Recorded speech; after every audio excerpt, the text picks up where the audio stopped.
Hello, my name is Mr. Cadella, and today I'm going to be showing you how to shade and blend a portrait. And this shading and blending technique can be used for many different kinds of subjects, including still lifes, landscapes. You notice I'm using a regular pencil. You can also use specialty drawing pencils like these. I'm going to be using tools called blending stumps. They come in different shapes and sometimes different brands, but they're generally about the same. I'll be using just a regular white eraser and then a kneaded eraser, which is sort of a stretchy eraser right here. So you'll notice I've started doing the shading around the eye, but one of the first things that I often see is people need to erase those guidelines that they started with. So you want to make sure that you erase those guidelines so those don't get in the way. Sometimes that makes our shading a little bit more difficult. So I'll get rid of all those. Now, what I just start doing is I just start shading. Now, you want to make sure you're using photo reference. I have some photo reference just off screen here.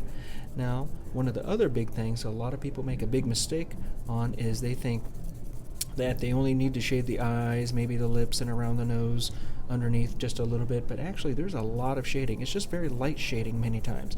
Sometimes it's a 2 or 3 or 4 value. They can get those darker values, like on our value scale where it's a darker like 7, 8, 9 value.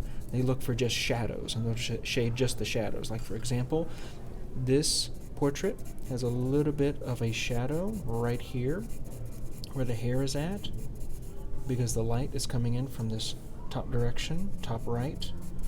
And so there's a little bit of a shadow here. So some people get the shadow, but then they forget all the other shadows, especially around places that we kind of take for granted, like around the cheeks, around the chin, forehead, places like that. So those definitely have shading as well. In fact, one of the most common mistakes I see is people will shade just the nose area around here, but they don't shade everything else too that needs to be shaded. Now, shading is different from blending. Shading is just you're laying down values, but blending, you take those values and you'll blend those, and I'll get to that in just a minute. But the big thing I want to cover real quick is you see how much shading and how it's all over the face there, how I'm holding my pencil as well. You could leave it kind of scratchy like this, where you see sort of the paper grain and some of the pencil grain as well, or you can blend it together. But you want to make sure you get all your shading in first, or as much as you possibly can, because remember, and I'll say this to my classes over and over again, a blending stump can make great shading look even better, but it makes bad shading look even worse.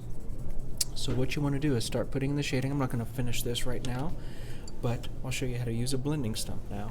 Now, one of the big things to remember is that when you start blending all that graphite together, it's actually going to make things a little bit darker too. So be careful of that. If you know you're going to be using a blending stump, you may want to shade just a little bit lighter than you normally would, knowing that it's going to make that just a little bit darker, just spreading that graphite on the paper. One of the biggest mistakes that I see when people start blending is that they just take it and they go back and forth and it just looks very smudgy, very inconsistent. And you need to take your time. I like actually blending sort of like I draw.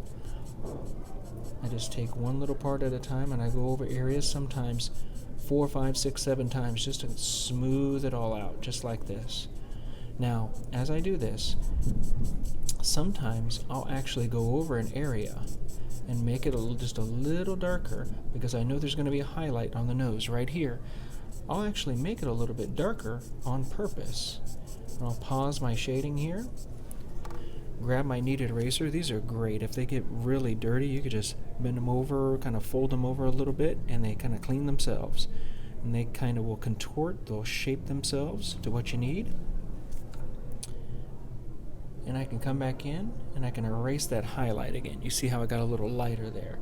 And sometimes you can just tap at the paper just a little bit and pull off some of that graphite to make it a little lighter. These are great for shading and blending. Now, if it gets really dark, you might have to rely on just a regular eraser to get that. Now I'll go back to blending. Do keep in mind that there actually is no graphite in this. Every once in a while I get someone who thinks that there's graphite actually in the blending stump. Maybe because they got a used one and it has kind of a dark tip on like this one. But there's no graphite in it. It's just rolled up paper. and you use this, just take your time to blend. Another thing I'm going to point out is that certain things, like the eyes, need to be very carefully blended, but sometimes people don't blend the white of the eye as well, so make sure you get the white of the eye and kind of get some value in there too. Now, notice I go back to my pencil and I start adding those details like the eyelashes here, just like that. And I might go in, blend in some of this eyebrow, but then come back in and grab just a little bit more detail. I can always go back in and make areas just a little bit darker and then blend those back together. There you go, just like that. Now be very careful when you're blending, because if you press really hard and you shove all those little graphite particles into your paper, it can be hard to erase that area. So you want to be careful, okay? And do remember, you have that kneaded eraser that you can kind of lightly erase. One thing that you have to be aware of when you're shading the hair, as I often tell people, get the shape of the hair first and then start shading it in. When you blend in the hair, you can blend it just like this. Then you may have to go back in with an eraser. I'm just using my regular pencil eraser, pull out some lighter areas, but also you may need to get some highlights with a kneaded eraser or a regular eraser. So notice I'm going back and forth between all these tools to get the right values and to blend them evenly there. You can also blend with your finger as well. And another little trick I show people sometimes too is I'll flip my paper over, put some graphite down. You can do this on another blank piece of paper. I'll pick up some of that graphite with my blending stump, so it's on the blending stump now. And now I'll go in and transfer that graphite to the paper. I don't want to do this too much. I don't want to rely on it. But in certain areas, I might use that technique too.